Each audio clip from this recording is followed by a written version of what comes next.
All right, I'm back on the street cruising. So a lot of people were leaving comments on the video I have with the thumbnail with the truck sitting by the water, and they were saying, can you talk a little bit more about rental properties? And a lot of people asked, like, why'd you get out of rentals? Like, can you tell me why? Because I'm starting to get into rentals. And I'll tell you right now, I love real estate. Like, if I can right now get into real estate. I think about it all the time because I know I can get a yield higher than SCHD in real estate. It doesn't grow systematically and super passively like SCHD does. I know that SCHD has a little bit better tax treatment built in as far as it being taxed depending on how much income I have and the dividends I get. Like if it's $94,000 a year and I'm married filing jointly, all of that income's tax free. But I need more income than that. So ultimately, real estate gives me better tax treatment than SCHD. So the reason that I don't currently have real estate is, one, I got out of real estate in August of 2022. It's when I sold the last house. In 2022, I started selling the houses. At the time, I had immersed myself in, like, I was watching tons of real estate guys. Like, honestly, I let the fear get to me with interest rates. And I did what most people do. I focus on the price of the asset, the principal balance, just like we do now. I focused on the principal balance. I didn't focus on the drip. I didn't focus on the cash flow. Like, all my houses were paid for. I could have weathered any storm. I had no debt. But there was a few variables. I'm kind of all over the place because I want to go back to something I said a second ago and I didn't really finish my thought.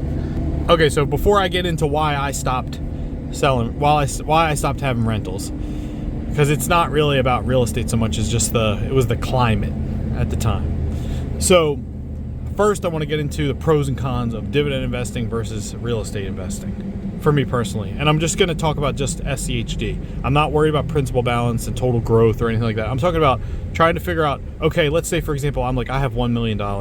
How can I get to $200,000 a year in income quicker? Am I going to do it through real estate or am I going to do it quicker through dividend investing? You're going to do it faster and with less money with real estate, especially if you leverage with debt. You'll get there quicker. I'm not going to get into, I am going to get into my specific personal reasons, but first I'm just talking about the pros and cons. All right, so dividend investing, the first pro I would say is liquidity. It's liquid. The second pro, passive, extremely passive. You can dollar cost average it. You don't have to worry about anything. Third pro, tax time, extremely simple. You just download a statement, hand it to your CPA.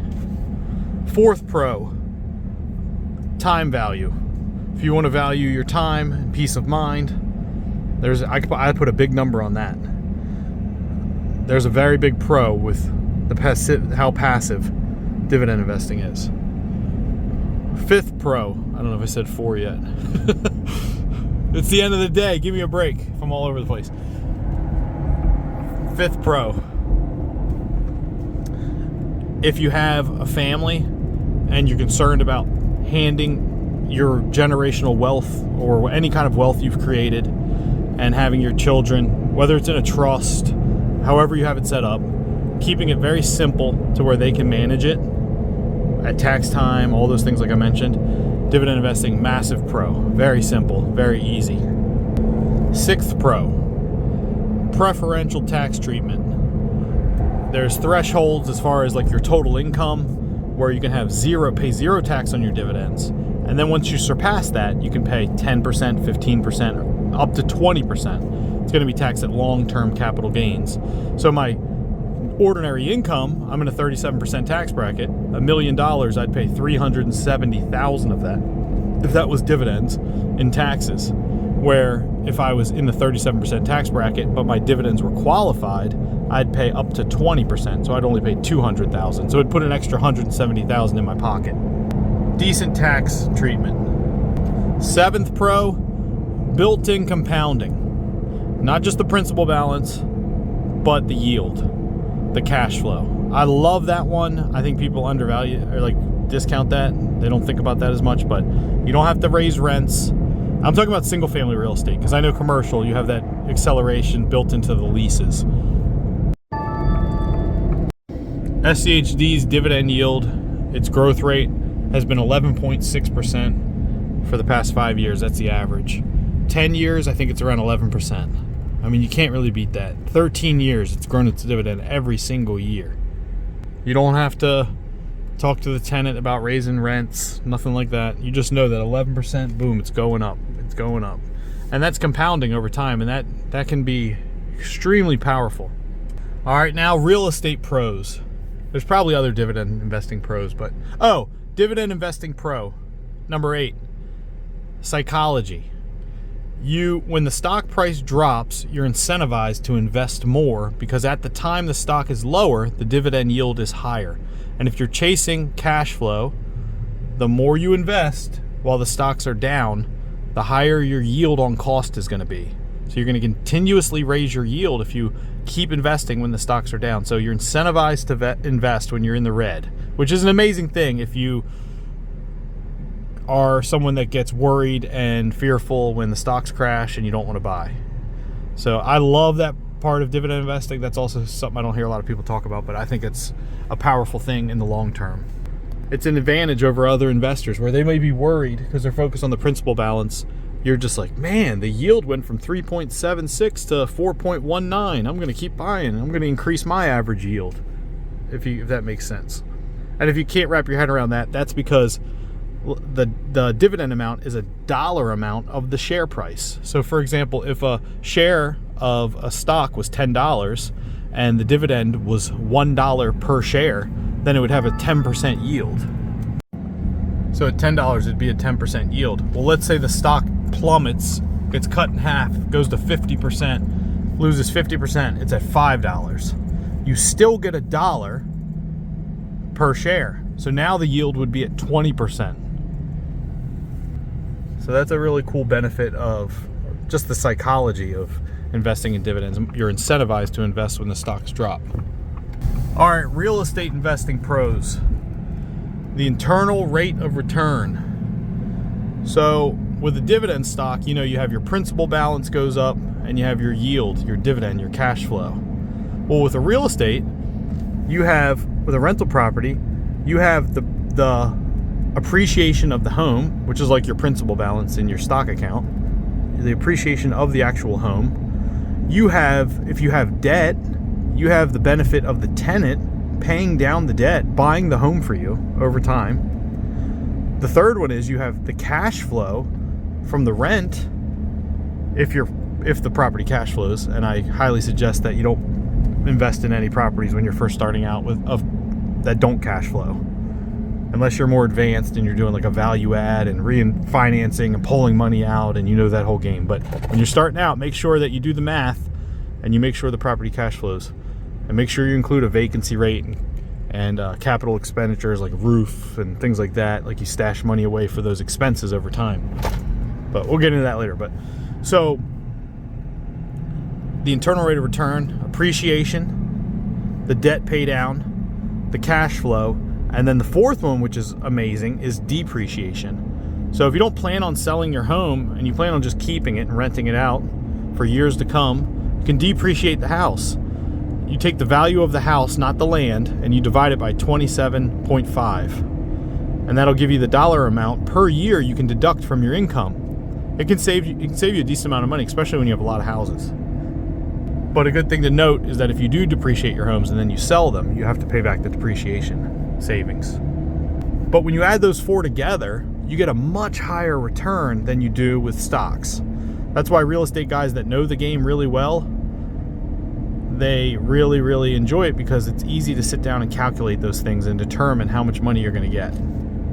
The second real estate pro, I would say, is control. You have control of the property. So you're able to change things, fix things, improve things.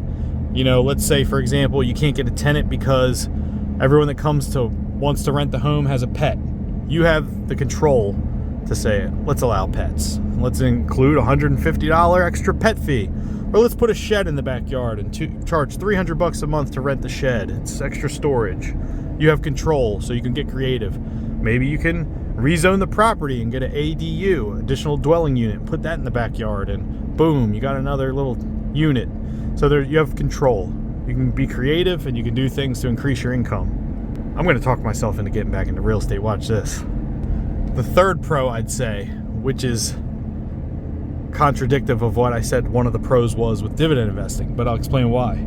The third pro, illiquid. You're not able to sell. Remember, one of the pros with dividend stocks was it was liquid?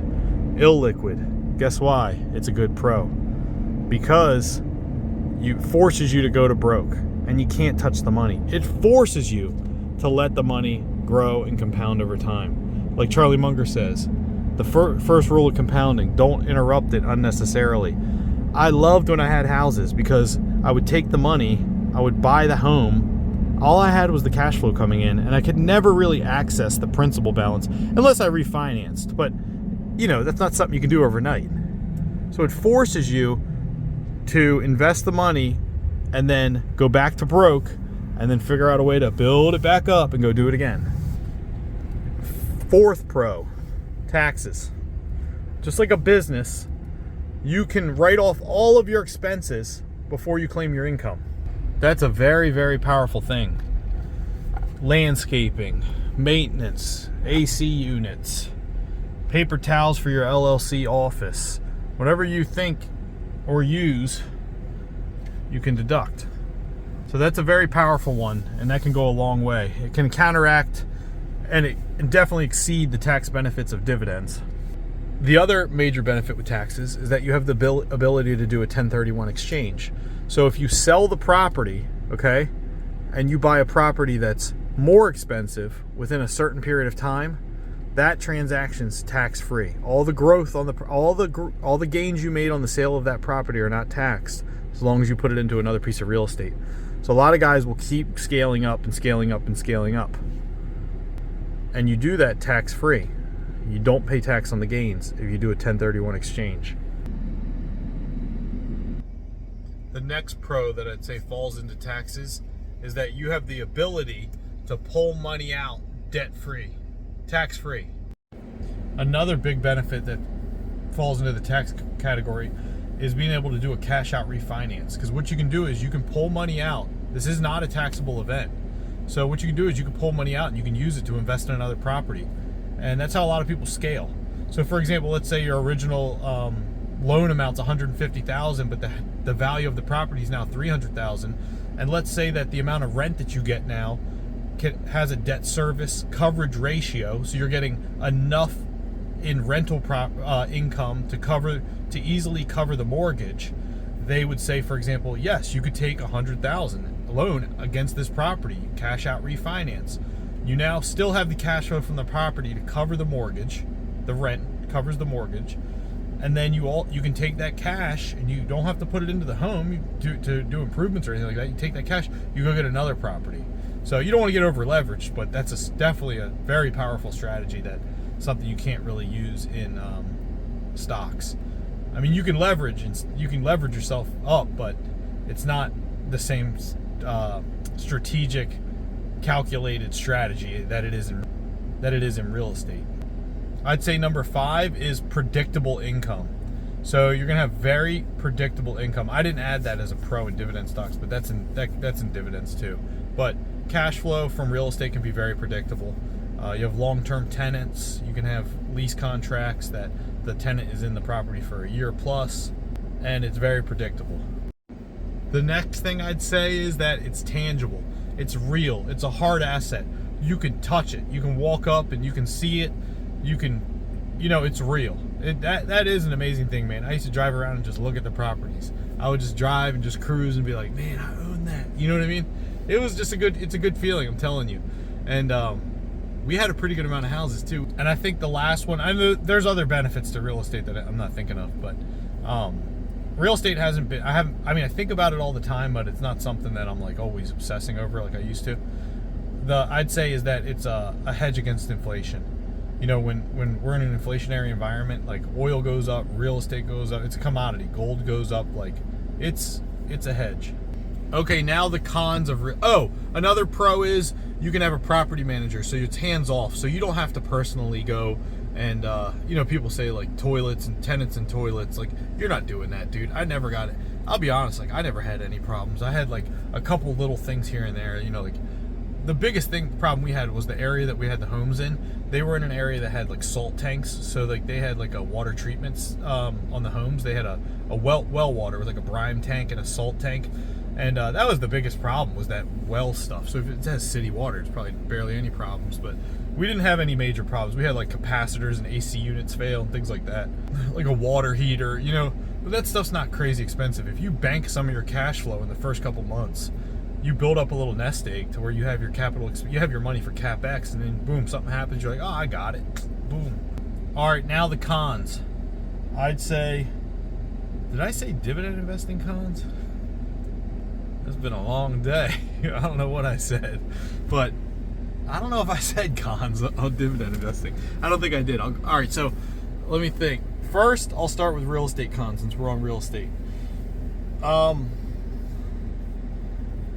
It's tangible, it's physical, it's a hard asset. All the pros are the cons too. You know, you do have things that fail. You have an actual roof. It's not a paper asset. It's there. It's here in real life. You know, like windows break, things like that. So capital expenditures, that is a con, and that can be a burden at times. Even though I didn't experience it to be as bad as people said, and I was buying houses sight unseen sometimes on auction.com. I'd roll up, not even go inside the house. I'd buy the house, and then I'd send the... Dude, I ran it like I run my e-commerce business. I would send the property manager there, say, give me a quote just to get everything like completely fixed. And this dude was good, man. I remember he sent me a picture of the refrigerator, and the fridge was like disgusting, like nasty. And he sent me a bunch of pictures, and then one day I had the key already. And we had bought the house, and I said, go in there and do everything, and I already had the key. And I was like, you know what, I'm going to go buy the house and look at it. And I went into the house after he gave me the quote, and he said he was going to start doing the work. And when I went into the house, I noticed he had this like hard gunk, like real hard, looked like clay on all the dirt spots, like all over the fridge. I still don't know what that was. Somebody might be able to comment and tell me what that was. But it was like JB Weld looking stuff, like literally like spots. And then I guess they like snap the stuff off, and it like takes the grime and dirt with it. But all I know is like a week later, dude, that fridge looked brand new. He had changed everything, cleaned everything that was nasty. Dude, there was holes in the walls. There was like tiles missing in the bathroom. And I remember he's like $2,200. He's like, it'll be ready in a week. I'm like, let's do it. And all you gotta do is just factor that into the cost of the house. Like you pay for the house, and you're like, it's not like you're thinking, oh, it's $2,200. Instead, you're thinking, I bought the house for $117. Back then, it was cheap. I bought the house for $117. All right, now it's $119, $120. You know what I mean? And it's like, what's that? 2 months rent? Like that's the other thing too. We used to rent the properties, and like I remember he'd be like, we can go for $1,800 a month, and it might take 2 months to rent it, or we can go for $1,500 a month, and there'll be a line of tenants out the door. I'm like, just go with the $1,500 a month, and we'll get a good tenant. But sometimes it's like you just fill the pipeline. Don't get greedy.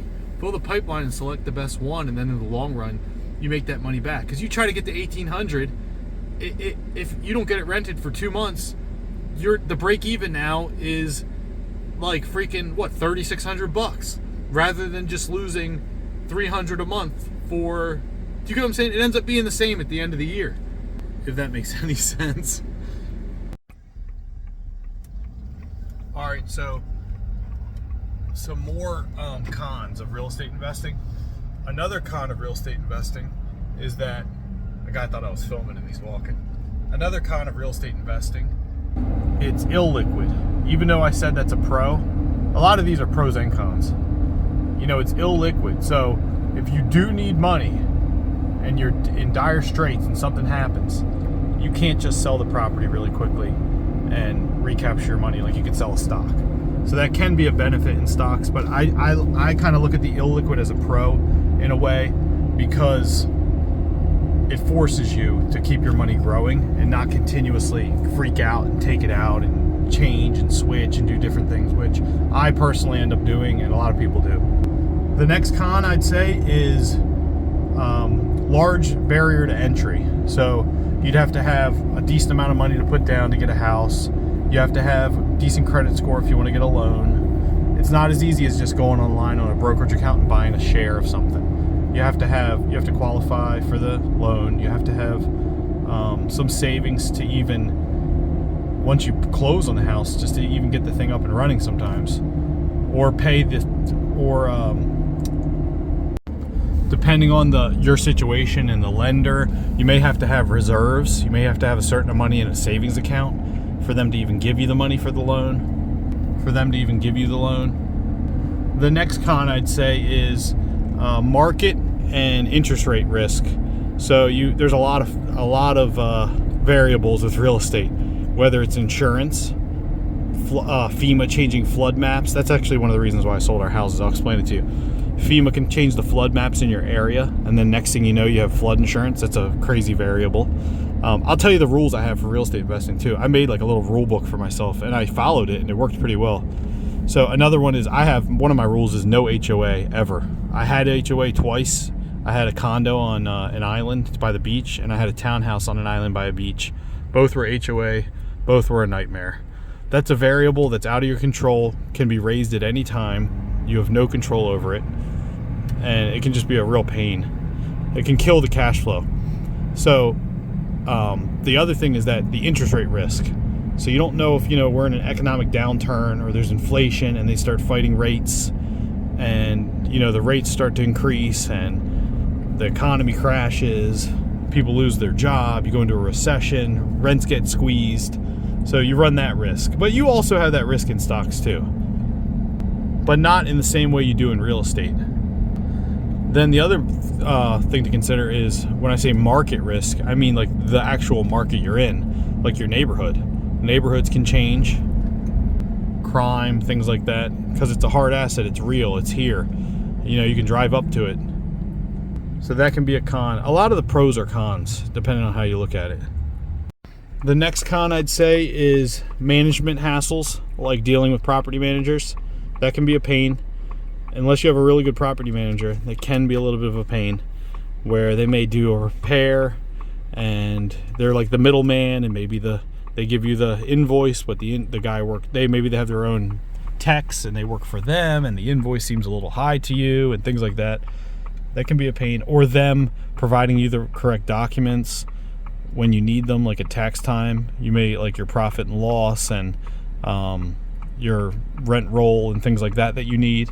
So it's important to have a good property manager where they have a good software that you can use, and you don't need them like a third party. You can just log in and access all that stuff, and it's all up to date in real time. That's important. The next con I'd say is like ongoing costs, where even if you pay for a property outright, you still have to pay property taxes and insurance. Oh, I'd add too, when I mention insurance, I'd say legal liability. That's a major con. So there's ways to mitigate that. You can, for example, create an LLC and then have the LLC, the parent LLC, sell LLCs that are like dormant LLCs that own the properties. That's what I had.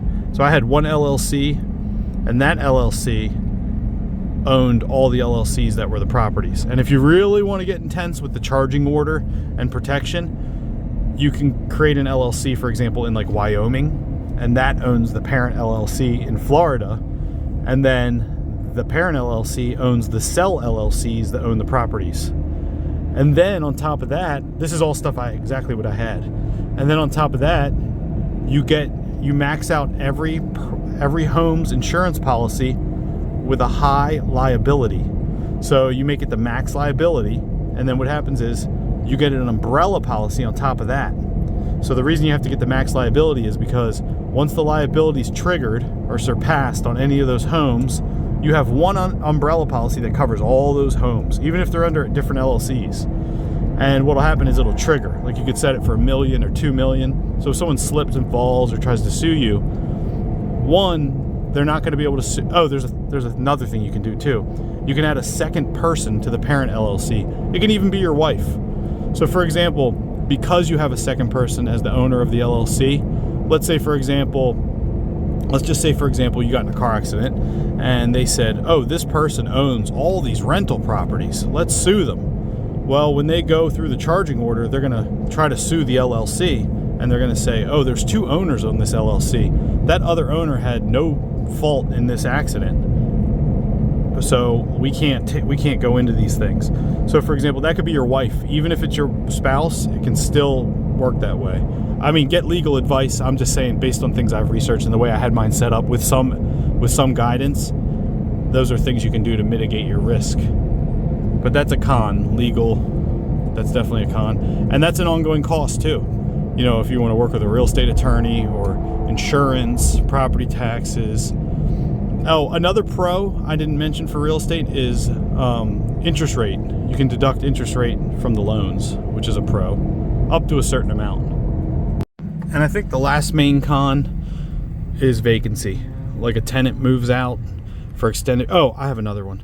But a tenant moves out for an extended period of time, it can totally kill your cash flow, especially if you have a lot of expenses.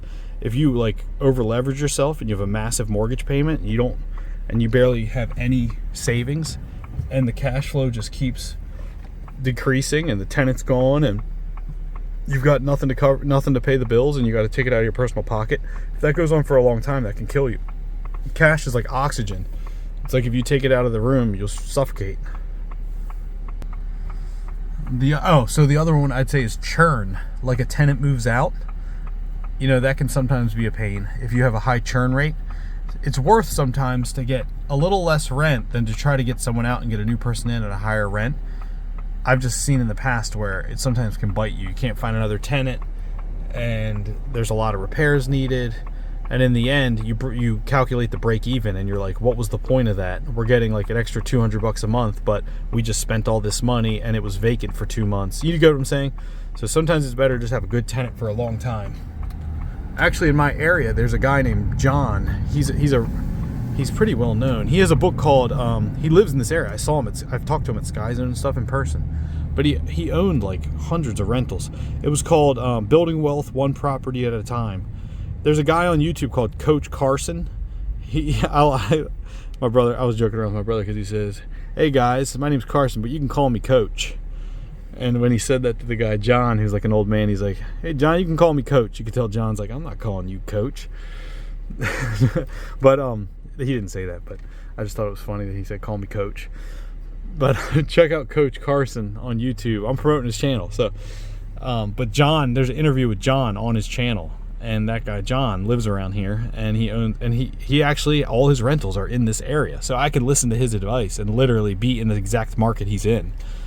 So right now I own no real estate except my personal home, but I do like real estate investing. You can see that's why I buy dividend stocks, because I like to be able to calculate how much income I'm going to get and when I'm going to get to the point that the income exceeds my expenses. I like to have some like speculative growth in crypto and stuff like that, but I don't like to put it all in that, because I really love to be able to calculate like, wow, at this date I'll cover all my expenses and I'll be free. Okay, so I'd say that's probably the last real estate con. I know there's others. Leave some in the comments if you guys think of any, because I know there's a lot of people that were on the last video asking me pros and cons about real estate. So I'd say the cons for dividend investing is, another pro for real estate investing is higher yield. I think I mentioned that. Internal rate of return, you can get higher yields. So a con for dividend investing is a lower yield, a lower starting yield. Definitely that can be a pain, and it's going to take you longer to get to the income that you need. Another dividend investing con, which I listed also as a pro, is that it is liquid. That can be a con depending on your personality. And for me, it can be a con, because I can go in and I can easily sell off some if I'm fearful, if I'm worried. You can't do that with real estate. You're forced to weather the storm, and you have to sleep on it. But you don't have to sleep on stocks. You can just sell your whole portfolio in one day. So that can be a con depending on your personality. Another con is lack of control. With real estate, you have control. You can make changes and you can get creative and do things to increase your income. You really have no control as far as dividends investing goes, other than what ETFs or what stocks you're going to select. Other than that, you have no control. It's a separate business. It's a separate entity. You can't influence it in any way, shape, or form. So you're really just kind of sitting on the sidelines hoping they do a good job. I'd say another one is slow growth. You know, a lot of dividend stocks, these are companies that they could have taken their money. They're paying dividends because they can't find any other place to put the money. So they figure that the most benefit that they can give is to pay it out to shareholders. Where Nvidia, they're not paying a huge dividend because they'd like to keep the cash and they have a high return on investment capital. So slow growth, a lot of dividend stocks are safe, but they move slow. So you might not receive the growth you would in a bull market in growth stocks, or in a really great real estate market, the growth you'd see in the appreciation of the home. The next con I'd say is tax drag. You're gonna be constantly receiving your dividend income paid out to you quarterly or monthly, depending if you have single stocks. Like Realty Income, for example, pays monthly, and that can create drag. You're gonna have to pay taxes whether you reinvest the dividends or not. So over time, that can cut into the compounding. The next con I'd say is over concentration in specific sectors. A lot of times dividend stocks, you find them in like telecom, utilities, energy, like real mature, stable companies, like consumer staples. So a lot of times they'll have less growth, and you'll have over concentration in these sectors. You won't have as much tech. That's a con. I guess I mentioned Realty Income, so I'll say that if you have, they can be tax inefficient. So if you don't have a qualified dividend, you can pay ordinary income on the dividend, and without any tax benefits like real estate, where you can deduct your expenses before you pay taxes. So that can be a con. And I think the last con would probably be goes into the lack of control category, but dividend cuts. You're always subject to a company cutting its dividend. In a recession, you may lose your dividend, where a rental property, you may not lose your renter. You have control. You could work with them. You could say, I'll help you out. Let's go to like 3/4 of the rent for the next 2 months, and I'll give you, you have control. Where a company you might get a letter that they cut the dividend, and you have no control over that. So that's probably the last con. But man, oh man, I'm trying to think. Well, you know what? I'm going to end this video right here. And on the next video, I'm going to talk about the rentals I had, how I got into rentals, and I'm going to talk about why I ended up selling the rentals. And I'll go into detail, and I'll tell you guys exactly like what I paid for the homes, how much cash flow I was receiving, things like that. And some of the ways that I structured the LLCs, and some things I did wrong actually that I wouldn't do again. So subscribe to the channel. I'll see you guys in the next video. Ooh. All right. Woo. This is light work.